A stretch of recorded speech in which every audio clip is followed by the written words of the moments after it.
wabarakatuh. Welcome back with the new lecture with ISO IEC 17025 2017 edition, and now is decision rule.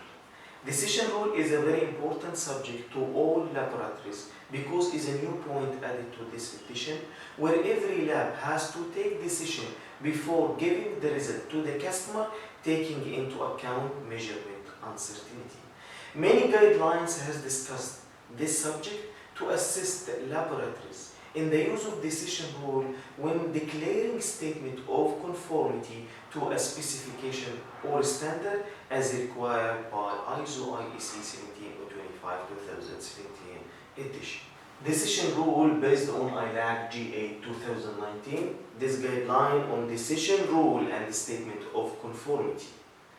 And this guideline has been prepared to assist laboratories in the use of decision rule when declaring statement of conformity to a specification or standard as required by ISO IEC 17025 2017 edition. ISO IEC 17025 2017 includes some criteria related to decision rules and conformity with requirement. First, clause 37 in definition for decision rule. The rule that describes how measurement uncertainty will be accounted for when stating conformity to a specified requirement. So we have to add measurement uncertainty to the final result when reporting statement of conformity to the customer. It will be like this: final result plus minus measurement uncertainty.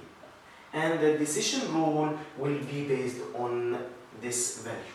In 2005 edition, under this clause 510.4.2, when statement of compliance are made, uncertainty of measurement shall be taken into account. So that was mentioned before in the previous edition, but now in the new edition, they focus more on the decision rule and statement of conformity. Also in clause 6, resources requirement under 6.2 personnel, you will find that lab shall authorize personnel to perform specific lab activities, such as analysis of results, including statement of conformity. Also in clause 7, process requirement under review of request tenders and contracts, when the lab customer requests a statement of conformity to a specification or standard for the test or calibration, in this case, decision rule shall be clearly defined, communicated to, and agreed with the customer. So, when the customer requests a new lab activity, in this case you will make contract with the customer. Inside this contract, you will add also decision rule and statement of conformity according to his requirement. So the contract review must be agreed before starting the lab activity. Another very important point in reporting 7831, report shall include the following: statement of conformity with specification. This sample is passed or failed according to which guideline. Also measurement uncertainty added when it's relevant to validity of test results. This result is valid within acceptable range.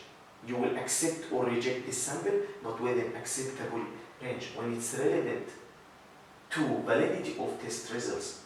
And customer requirement also. If the customer requires you to add measurement uncertainty for all sample results, or sometimes he will ask you only to add measurement uncertainty in critical results, when affects the conformity to a specification limit.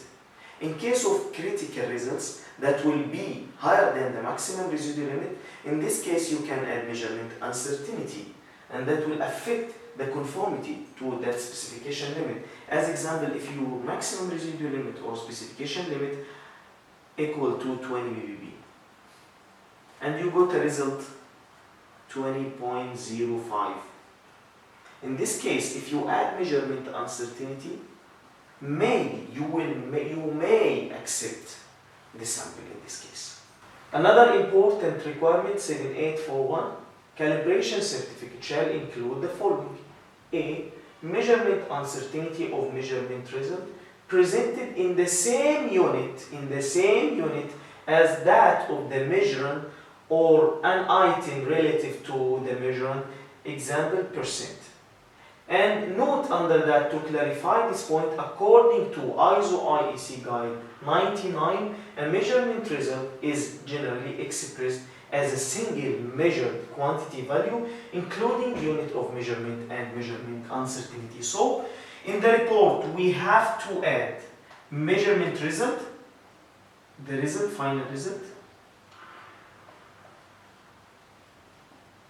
plus minus measurement uncertainty, but with the same unit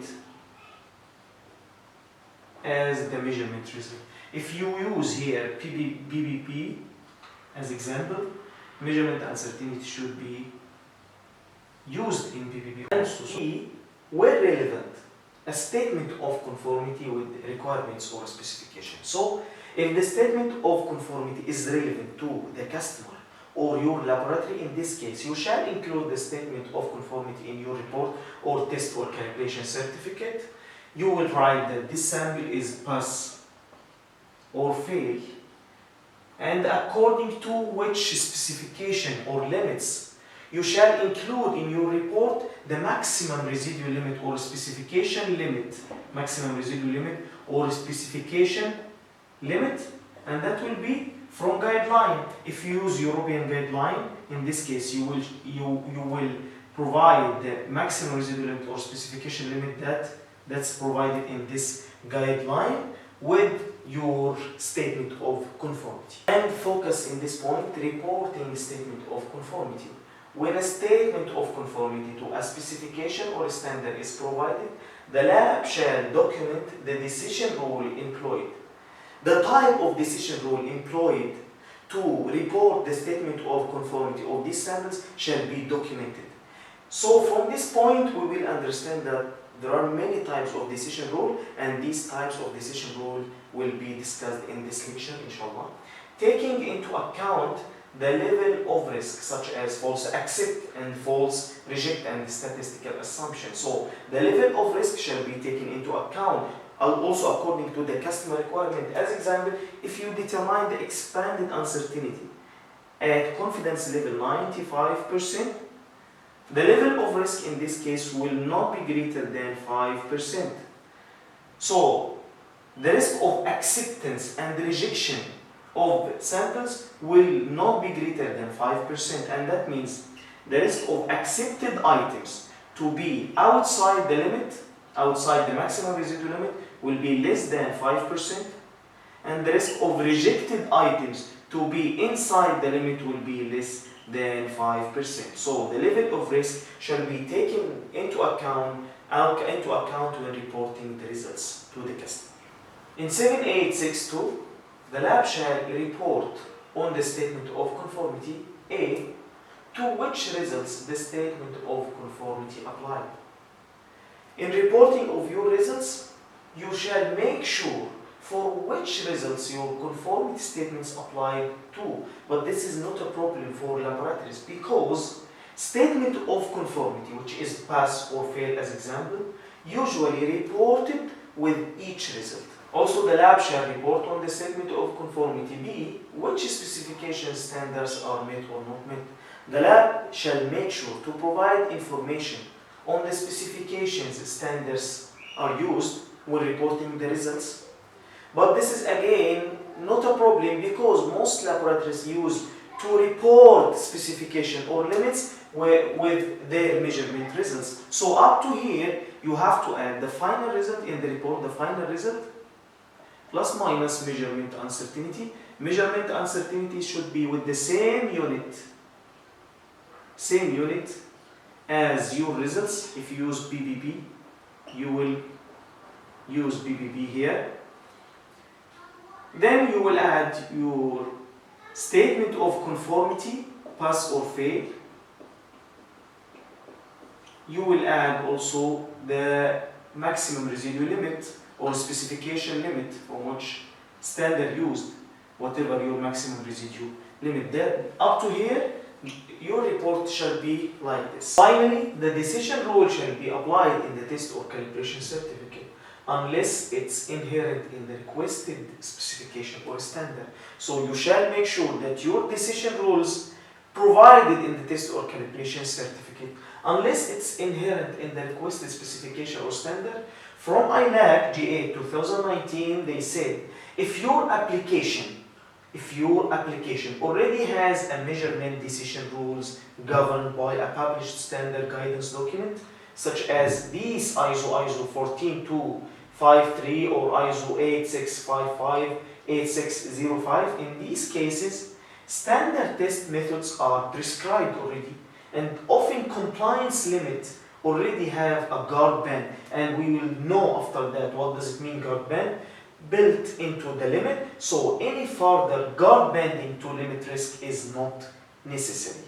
But you shall make sure that decision rules provided in your test or calibration certificate. So, because of the requirements included in the new edition related to the statement of conformity and the decision rule, guidelines such as ILAC G8 2019 has been prepared to assist laboratories in the use of decision rule and the statement of conformity to a specification or standard as required by ISO IEC 17025 2017 edition. And in this guideline we will start by some definitions. Guard band is the interval between tolerance limit and corresponding acceptance limit. As in this shape, tolerance limit and acceptance limit, the difference between them is the guard band. Tolerance limit, what does it mean? Tolerance limit or specification limit consists of upper and lower limits. As example, this analyte in the matrix should be higher than or equal to 20 ppb and should be lower than or equal 100 ppb. So it should not be higher than 100 ppb, which is maximum residual limit. Should not be, this analyte in the matrix should not be higher than 100 ppb, which is the maximum residual limit. Maximum residual limit, the maximum amount of the analyte residue in this matrix, and should not be lower than 20 ppb. If it's higher than 100 ppb or lower than 20 ppb in any sample, this sample will be rejected. And we should know that for some analytes, there is only one specification limit, which is maximum residual limit or upper limit. And for other analytes, there are two specification limits, upper tolerance limit and lower tolerance limit. Acceptance limit, inside this limit, the result of the sample will be accepted. How to calculate the acceptance limit? As example before, we said that the analyte in the matrix should not be higher than 100 ppb, the maximum residual limit, and should not be lower than 20 ppb. And the measurement uncertainty equal to 10% as example also. How to calculate the acceptance limit? For lower tolerance limit, we will say that lower tolerance limit multiplied to the measurement uncertainty 10%, which is equal to 20 multiplied to 10% equal to 2 ppb.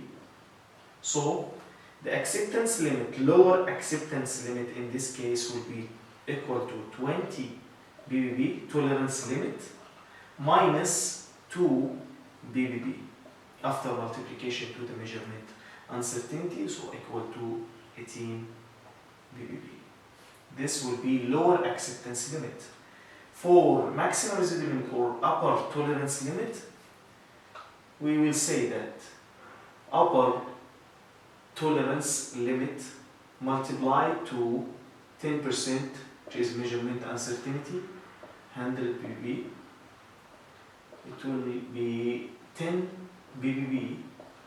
So upper acceptance limit equal to 100 ppb to upper tolerance limit minus 10 ppb, so equal to 90 ppb. This will be upper acceptance limit. As in this shape, this is upper tolerance limit, and here upper acceptance limit, and here lower tolerance limit, here lower tolerance limit and lower acceptance limit. This will be 100, and here 90 BBB, and here 18, 20 BBB. This is the shape for upper tolerance limit, upper acceptance limit, lower acceptance limit, and lower tolerance limit. In the previous lecture, when we explain how to calculate measurement uncertainty, we discussed this shape. Upper specified limit here and lower specified limit. And here, when you add the measurement result of the sample plus minus measurement uncertainty, and still inside the limit, so this sample is compliant. And here, when you add the measurement result of the sample plus minus measurement uncertainty, became not compliant outside the limit. But here, no firm conclusion that the result is compliant or not, because the sample result plus minus measurement uncertainty, you don't know inside or outside the limit. In between. So the lab management in this case has to decide, has to take decision, and that depends on many factors such as the risk of analytes. The risk of analytes, if that analyte is risky to human, so in this case they shall reject the sample.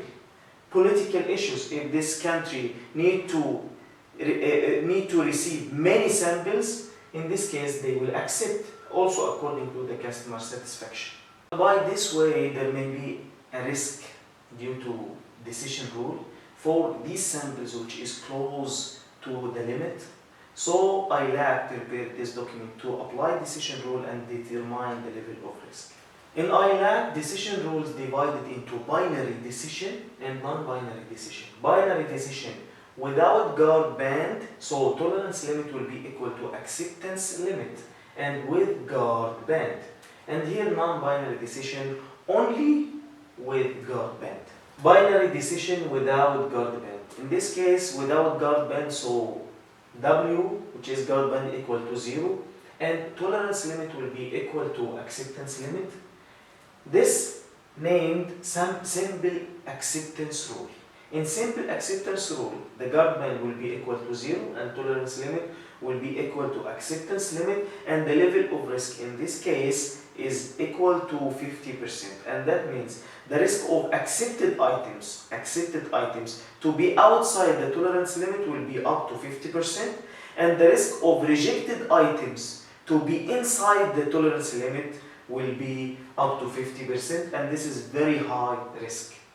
This binary decision exists only when the result is limited to pass or fail. We will say only pass or fail. There is no conditional pass or conditional fail. So in this case, we have in this shape this upper tolerance limit, and this is the lower tolerance limit. The result here inside or within the limit, so this result will be pass. And the result here will be outside the limit, so it will be failed. But here, the result, as you see here, the result here, inside the limit, within the limit. Because measurement uncertainty will not be considered in this case of binary decision without guard band. So, this sample will be pass. And here, the result will be outside the limit, so it will be failed. Only pass or fail. In binary decision with guard band, in this case, we will consider the measurement uncertainty and the guard band will be calculated. So we will take the acceptance limit, which is the difference between tolerance limit and the guard band. And the result also will be pass or fail. Pass if the measurement result will be lower than the acceptance limit, and fail if the measurement result will be higher than the acceptance limit, not tolerance limit. So in this shape, you will find upper tolerance limit and upper acceptance limit, and here lower tolerance limit and lower acceptance limit. In this case, the sample value will be lower than the acceptance limit, so it will be pass. And here, sample, the value higher than the tolerance limit, even not acceptance limit, so it will be failed. In this case, the value lower than the acceptance limit, so it will be accepted or pass, and here also. And in this case, the value higher than the acceptance limit, it will be failed. And here is non-binary decision with guard band. Statement of conformity in this case reported as pass if measurement result lower than the acceptance limit, and fail if measurement result higher than the acceptance limit. Conditional pass. Conditional pass if the measurement result inside the guard band and less than the tolerance limit. Inside the guard band and less than the tolerance limit. And conditional fail if the measurement result above the tolerance limit but in the interval between tolerance limit and tolerance limit plus the guard band. As in this shape, you will find here. Here in this case, there is a plus measurement uncertainty. It will be down lower than the acceptance limit, so it will be pass. And here higher than above the tolerance limit, it will be failed. In this case, the result lower than the acceptance limit, the result plus measurement uncertainty, or here it will be higher than the acceptance limit, but still less than the tolerance limit. So conditional pass. But here the result plus measurement uncertainty, and here also it will be conditional fail. The result higher than the tolerance limit, but in the interval between the tolerance limit and the guard band. And this is very important shape. In this case, if the guard band is low, the acceptance interval will increase. So probability of false acceptance will decrease. Probability of false acceptance, the risk to accept rejected items will decrease. And in this shape, the guard band increase and the acceptance interval decrease. So the probability of false acceptance will increase. The probability to accept rejected items will increase, and this is the level of risk. And here are the guidelines can be used to determine the guard band and the level of risk. 6 sigma, 3 sigma, ILAC G8, ISO, simple acceptance. Customer define, in this case the customer will define his factor. So because the guard band equal in this case factor multiplied to expanded uncertainty, not equal to expanded uncertainty direct, but equal to factor, which is R, multiplied to expanded uncertainty. And if this factor increase, so the guard band also will increase, and the acceptance interval, as we said before, will decrease, and the probability of false acceptance will increase. The probability, the risk to accepted items, the risk of accepted items to be outside the limit will increase. So the customer can define which guideline can be used to take the decision rule. Here I prepared this Excel sheet to calculate calculate the acceptance limit, upper acceptance limit, lower acceptance limit, and guard band in both cases, and take decision based on these results. It's not necessary to prepare Excel sheet. You can take decision rule without preparing that Excel sheet, but I prepared to make it as an example. And here the customer agreed with the lab to analyze his samples and give decision which is binary decision with guard band using 3 sigma, and binary decision with guard band, we said that if the value will be higher than the acceptance limit, so it will be failed. If the value will be lower than the acceptance limit, it will be pass. So the result will depend on the result of the decision rule will depend on the acceptance limit, not the tolerance limit. In this case, the analyte upper tolerance limit is 70 pp and the lower tolerance limit is 15 pp. We will calculate the upper specification limit, which is equal to the upper tolerance limit multiplied by expanded uncertainty. So equal to 70 pp multiplied by 20%, it will be 14. And here guard band using 3 sigma, it will be equal to 1.5, which is R factor that we discussed before, 1.5 multiplied by this result. And then upper acceptance limit will be equal to tolerance limit, upper tolerance limit minus upper tolerance limit 70 minus guard band, upper tolerance limit minus guard band, as we said before. And same thing here in the lower specification limit we will do using 15 ppb lower tolerance limit, and lower acceptance limit will be 10.5. In this case, all results here, upper tolerance limit, upper acceptance limit, lower tolerance limit, lower acceptance limit here will be in this table, and you will add the value that you will get from the analysis. As example, if you add 35 bb, if you add 35b, what will happen here? The value will be multiplied by expanded uncertainty, same thing again. And here it will give you the upper concentration and lower concentration, upper concentration for this value and lower concentration for the value 35 bb.